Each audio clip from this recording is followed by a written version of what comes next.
Hi, I'm Claymore Overman. If you don't believe in God, you are going to hell. If you believe in the wrong church or the wrong interpretation, you are going to hell.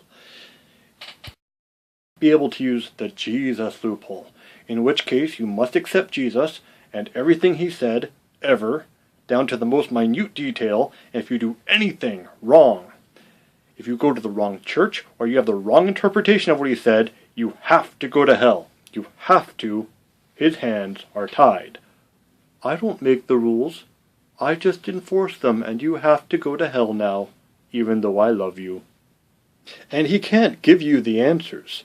Now that would interfere with your free will. And God can't interfere with your free will. Unless he wants to kill babies. That's right.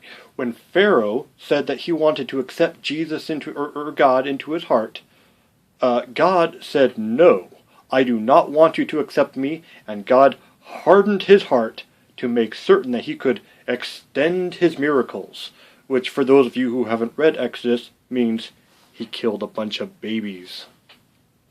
Now I get to kill me some babies! Yes!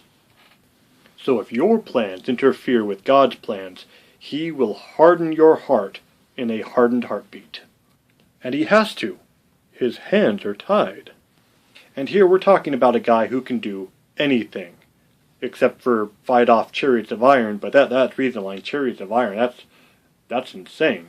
But aside from that, this guy can create the world. He creates everything that you see or hear or feel or touch, and he's aware of every little hair on your head.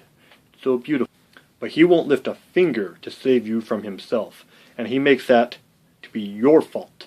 And only an alcoholic father blames his children for the abuse that he inflicts on them. His lone sacrifice was to give his only begotten son unto the world, in which case he took it back a few days later, because it's unreasonable for God to have to deal with the same kind of pain that all of us have to deal with. But obviously, it is our fault that we are all going to hell. We didn't follow his rules, and we had the free will to do whatever we wanted. We all know that free will is pure, except for the Stanford prison experiment, neural associative conditioning, which is what's used in all advertising, the introduction of addictions, or dementia, or brain damage, or a lack of food, or a lack of sleep, or if you're overworked or overstressed. Now, nothing interferes with free will.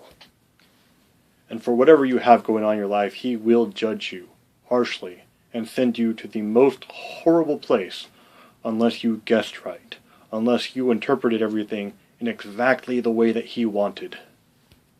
He is either too weak-willed to help any of us, or he is following orders from someone even more evil than he is.